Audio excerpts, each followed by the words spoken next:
उस दिव्यता को मेरा प्रणाम। दीदी ने बताया कि हम सब किस वजह से आए हैं उड़ीसा से। तो ये श्री अरविंद जी का 150वां जन्म जयंती का साल चल रहा है। तो हमारा आने का मकसद ये है कि श्री अरविंद जी का जो मैसेजेस है और जिस नए चीज के बारे में बताए हैं, हम जहाँ जहाँ भी जाए भारतवर्ष में सभी जगह में उनका मैसेज को प्रसार कर सके। तो श्री अरविंद जी का जन्म 1872 15 अगस्त को हुआ था। तो बचपन से उनके पिताजी जो कि एक डॉक्टर थे, डॉक्टर कृष्णधन घोष, जब श्री अरविंद जी बहुत कम साल के उम्र में थे, 7 साल की उम्र में ही उनके पिताजी उनको लंदन भेज दी थी पढ़ाई करने के लिए। वो भारत में श्री अरविंद जी का लालन पालन करना नहीं चाहते थे, क्योंकि तभी भारत बहुत ही एक ऐसी अवस्था में आ गई थी जब तब भारत में ब्रिटिशों का अत्याचार चल रहा था। इसीलिए उनके पिताजी नहीं चाहते थे कि उनका बेटा भारत में उनका पढ़ाई हो। इसीलिए वो उनको बचपन से ही लंदन भेज दी थी। उसी बीच में ही श्री अरविंद जी का 2 साल दार्जिलिंग में भी, जो कि आपकी मैडम ने बताया कि लोरेटो कन्वेंट में उनका पढ़ाई हुआ था 2 साल। तो जब वो 21 साल उम्र में पहली बार भारत लौटते हैं 1893 में, तभी उनको ये एहसास हुआ कि जैसे कि पहले सूर्योदय वो भारत में ही दिखते हैं। उनका ऐसा एहसास आता है तभी। तो भारत के लिए उनका स्वभाव ऐसा था, क्योंकि जब वो लंदन में पढ़ाई कर रहे थे, बीच बीच में उनके पिताजी उनको खत लिख रहे थे भारत की अवस्था के बारे में कि कब क्या हो रहा है, कैसे ब्रिटिशों ने अत्याचार कर रहे हैं भारतीयों के ऊपर। तो वो सब श्री अरविंद जी जब पढ़ते थे, तभी से ही उनको उनके अंदर से यह आता था कि मैं भारत को स्वाधीन करके ही रहूंगा। जब वो भारत लौटते हैं, तभी वो एक आईसीएस एग्जाम, जो कि अभी हम बोलते हैं आईएएस, तभी वो था इंडियन सिविल सर्विस। उसी एग्जाम में भी वो क्वालिफाइड करते हैं। फिर वो जानबूझकर एक प्रैक्टिकल राउंड होता है, जो कि उनका था एक घुड़सवारी, हॉर्स राइडिंग का एक एग्जाम था। वो जानबूझ करके वो एग्जाम में वो डिस्क्वालिफाइड हो जाते हैं, क्योंकि उनको पता था कि अगर मैं क्वालिफाइड करूंगा तो मुझे उनको किसके अंदर काम करना पड़ता, ब्रिटिश के अंदर काम करना पड़ता। तो इसीलिए वो जानबूझकर उस एग्जाम को स्किप कर दिए। तो तभी वो इंडियन फ्रीडम स्ट्रगल में उनका एक पार्ट रहा।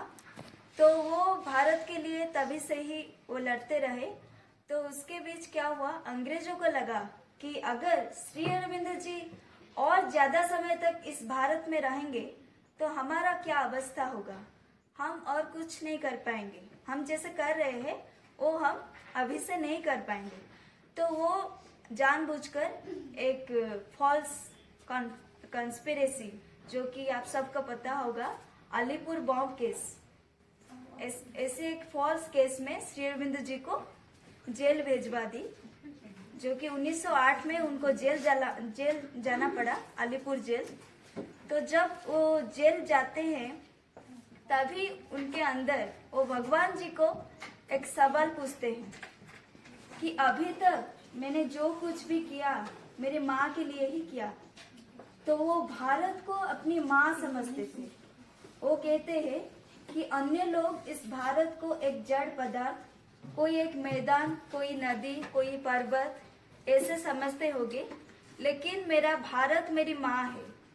अगर कोई राक्षस अपनी माँ की छाती के ऊपर बैठकर उसका रक्त चूस रहा हो, तो मैं उसका बेटा होकर क्या शांति से बैठ सकता हूँ?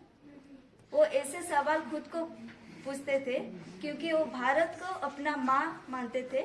तो तभी वो जेल में जब ये सवाल भगवान जी को पूछते हैं कि मैं आज तक जो कुछ भी किया हूँ मैं मेरे माँ के लिए किया हूँ, अगर मैं इसी जेल में बंदी होकर रहूंगा तो भारत कैसे स्वाधीन हो पाएगा। तो तभी वो जेल में श्री कृष्ण जी का दर्शन पाते हैं। तो वो जेल की कोठरी में उनको नारायण का दर्शन होता है। वो हर जगह जहाँ भी देखते हैं उनका श्री कृष्ण जी का दर्शन ही उपलब्धि होता है। वो जो कंबल ओढ़कर सो रहे थे जेल में, वो उसमें भी वो उनको ये अनुभव आता था कि श्री कृष्ण जी उनको आलिंगन करके लेते हैं। जब उनका सुनवाई के लिए उनको कोर्ट लिया जाता है, वहाँ पे जज साहब, वो जितने सारे वकील थे, वो सब में वो श्री कृष्ण जी को दर्शन करते हैं। तभी वो उनके अंदर से एक ग्रैटिट्यूड आता है अंग्रेजों के लिए।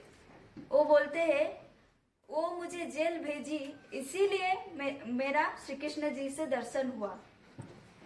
जितने भी सारे अत्याचार वो सहे जेल में, उसके लिए उनका कुछ भी मतलब उनके अंदर से केवल एक ग्रैटिट्यूड ही आता था, क्योंकि जेल में ही उनको स्वयं नारायण का दर्शन होता है।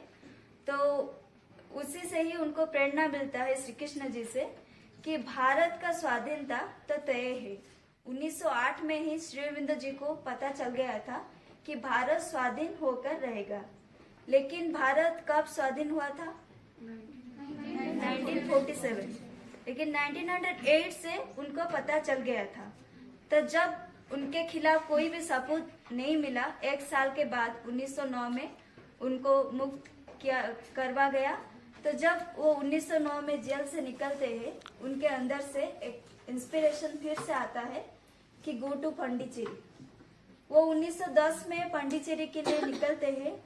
1910 से 1950 40 साल तक उनका पांडिचेरी में एक साधना जारी रहा, जो कि श्री कृष्ण जी के प्रेरणा से उनको पता चला कि भारत का स्वाधीनता तो तय है, लेकिन अभी समय है भारत स्वाधीन होने के बाद समग्र मानव जाति कैसे स्वाधीन हो पाएगा।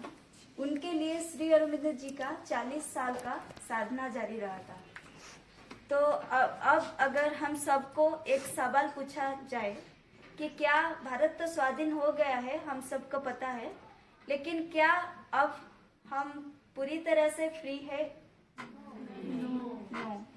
तो किस चीज हमको अभी तक बांध के रखा हुआ है?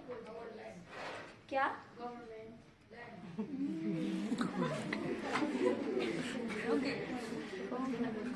गवर्नमेंट। अच्छा, और क्या? लाइफ से आप सब बंधे हुए हो। ठीक है, रुकिए, मैं से फ्री है ना, बट यू कैन मतलब जो भी मन में आ रहा है आप बोल सकते हैं।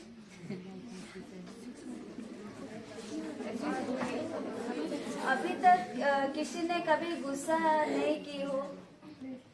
Please raise your hand. किसी को कभी गुस्सा नहीं आया है? कोई एक है ऐसा? नहीं, सभी को गुस्सा आया है। ज्यादा गुस्सा कौन करते हो आप सब में से? सब में। ठीक है, आप जरा खड़े हो जाओ, थोड़ा मास्क नीचे कर दो।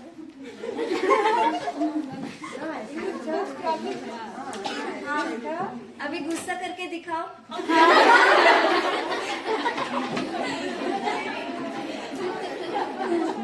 नहीं हो रहा है? दिखाओ गुस्सा करके, ज्यादा गुस्सा आता है ना तुम्हें। ठीक है, बैठो। मैंने बोली कि गुस्सा करके दिखाओ, लेकिन अचानक से उनको हंसी आ गई। क्यों? क्या? गुस्सा करने का रीजन नहीं है। हाँ, ऐसा एक सिचुएशन आता है तभी हमको गुस्सा करना पड़ता है। लेकिन गुस्सा कहाँ से आता है? दिल से आता है। अगर दिल से आता है तो अभी तुम गुस्सा कर पाते। मैंने जो बोली दिमाग से नहीं, वो बाहर से ही आता है, क्योंकि हमारे अंदर जो है वो केवल हंसी ही है। जो हमको अगर बोला जाए कि थोड़ा हंस के दिखाओ, हम तुरंत हंस देते हैं। लेकिन गुस्सा करने के बोले तो गुस्सा नहीं आता है, क्योंकि वो बाहर से आता है। तो श्री अरविंद जी का जो 40 साल का साधना जारी रहा था, वो चाहते थे कि मनुष्य ये सब चीजों से जो बंधे हुए हैं, जो कि सब लोअर इम्पल्सेस है मनुष्य के अंदर, जो एक गुस्सा है, ये जो अहंग है और ये जो लालच है, ये सबसे ये मनुष्य कैसे मुक्त हो सकता है। तो और एक चीज उनका नया चीज है कि हम सब क्या हमारी जिंदगी में बुढ़ापा चाहते हैं, मृत्यु चाहते हैं, बीमारी चाहते हैं, दुख चाहते हैं, ये सब हम नहीं चाहते हैं, फिर भी हमको आता है। अभी तक हम देखते आ रहे हैं कि मनुष्य जन्म लेता है तभी से ही ये सब उसके पास ही रहता है। एक ना एक दिन उसको मरना पड़ता है, वो कभी हमेशा के लिए अमर नहीं रहता है। तो श्री अरविंद जी बोलते हैं कि मनुष्य जो चाहता है उसको पाने का उसका पूरा अधिकार है।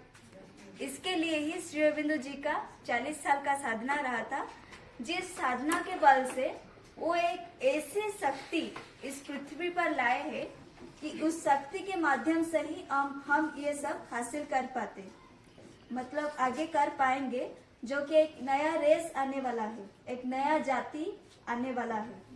वो बोलते हैं कि man is not final, man is a transitional being. मनुष्य एक मध्यवर्ती कालीन अवस्था में है, जो कि पूरी तरह से मनुष्य नहीं बन पाया है, उसका एक पैर अभी भी पशुत्व में है। तो वो बोलते हैं कि उस मनुष्य और पशुत्व ये दोनों को अतिक्रम करके उसको एक दिव्यत्व की ओर जाना है, जिसके बल से वो एक दिव्य मानव, एक डिवाइन मैन और सुपरमैन जो बनने वाला है। श्री अरविंद जी बोलते हैं वो एक नया रेस में वो सुपरमैन आएगा, मतलब एक नया युग आने वाला है, उसके लिए हमको तैयार होना पड़ेगा। और जो माता जी है उनका जन्म पेरिस फ्रांस में हुआ था।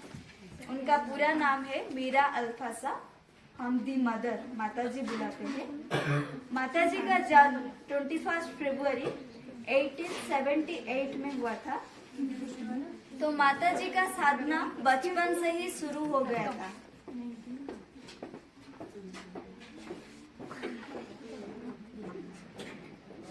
जब माता जी 4 साल की उम्र में थे, वो इतना कॉन्शियस थे कि 4 साल की उम्र में वो हमेशा सोचने रहते थे, कभी ना कभी एक सोच में डूबे हुए जाते थे। तभी उनके माताजी, उनका नाम था मीरा, उनकी माताजी उनको पूछते हैं कि मीरा, क्या समग्र विश्व का भार तेरे सिर पे है?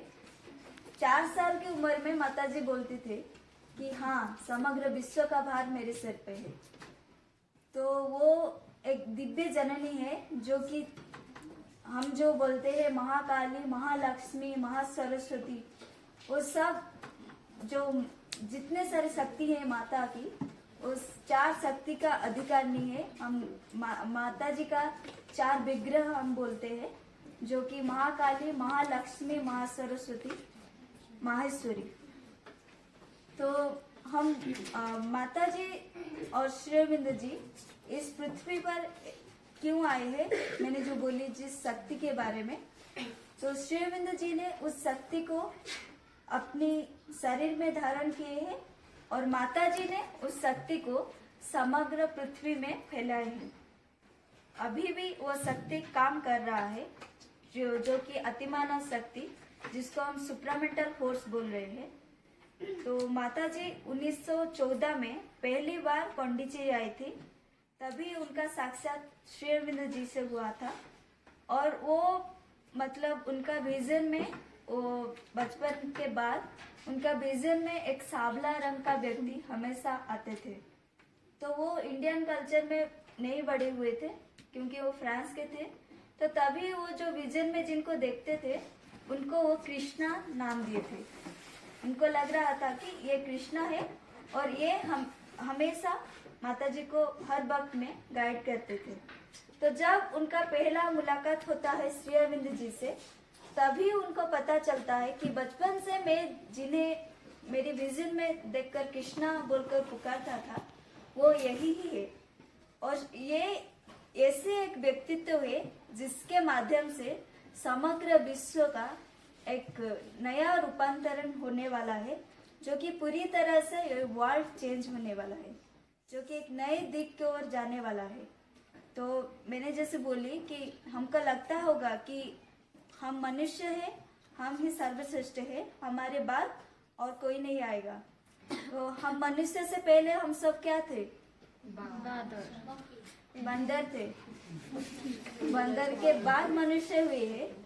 मनुष्य के बाद और एक नया जाति आएगा जो कि अतिमानव है। श्री अरविंद जी वो बोल रहे हैं कि अतिमानव आएगा जिसके पास मैंने जो 4 चीज बोली वो क्या क्या है?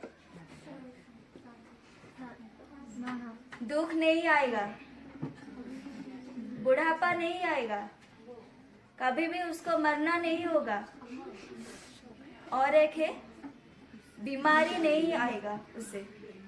वो 4 चीज से वो संपूर्ण रूप से मुक्त हो जाएगा। और अभी जो हम चल रहे हैं किसके बल से? हमारे मन के बल से, माइंड के बल से। लेकिन उसके पास माइंड और भी ज्यादा डेवलप होकर के सुपर माइंड, जो कि उसके अंदर सारे के सारे गुण भगवान की ही होगी, इसीलिए उसे वो 4 चीज नहीं आएगा आगे। तो इसके लिए हमको अभी से तैयार होना पड़ेगा। कैसे हम तैयार हो पाएंगे? हम अभी इस पृथ्वी में आए हैं, हम किसी ना किसी लक्ष्य को लेकर आए होंगे। हमारा कुछ ना कुछ एम होगा इस जीवन का। तो ये एम क्या है? लक्ष्य क्या है हमारा? कुछ बनने का। कुछ बनने का। क्या? क्या बनने का?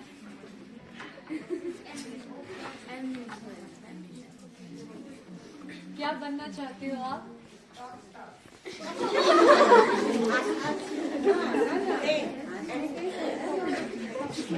बोलो। क्या?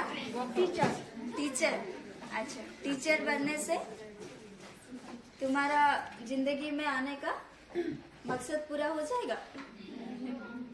नहीं। क्यों?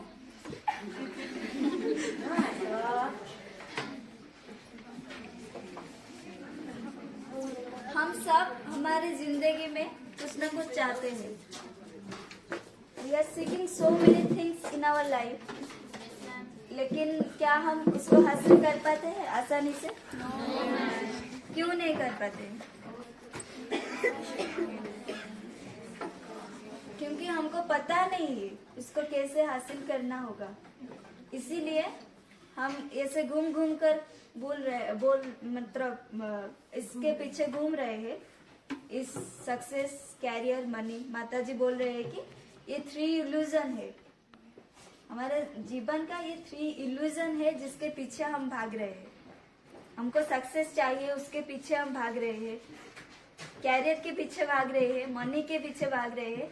इसी वजह से हम आज जो पढ़ाई कर रहे हैं, हमको इस पढ़ने में आनंद नहीं आता है, क्योंकि हम ये सिर्फ ये सोचते हैं कि कब एग्जाम आएगा, कब ये जो साल भर में मैंने पढ़ाई की है उसको कैसे रट्टा मार कर एग्जाम में पास हो जाऊंगा, फिर उसके बाद जो करना है देखा जाएगा।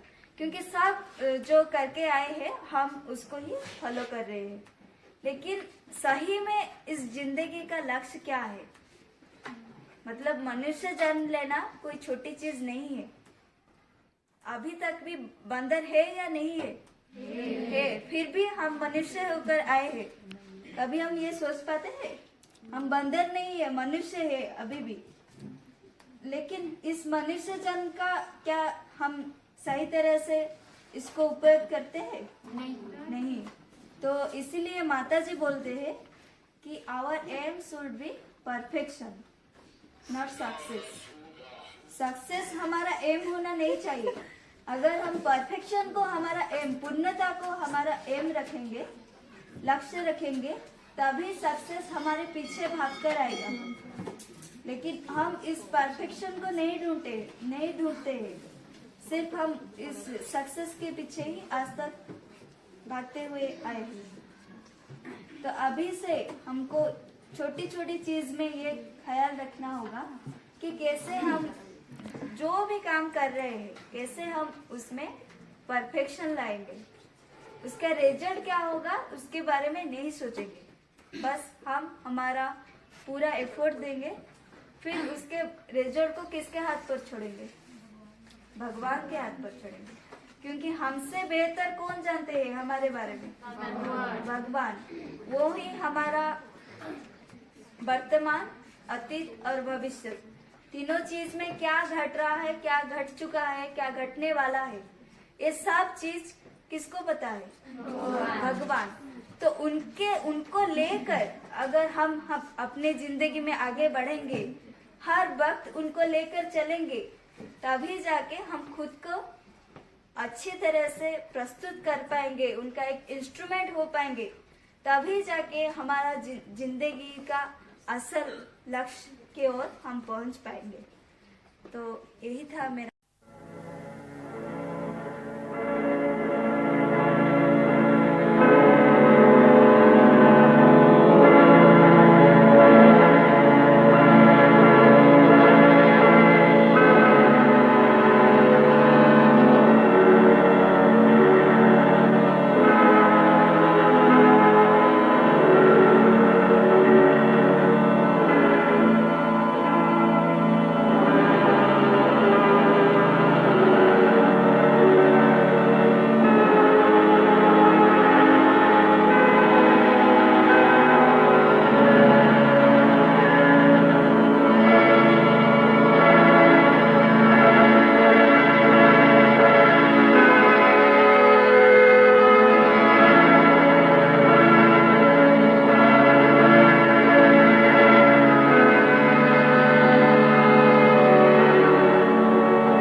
This stays the journey discover life.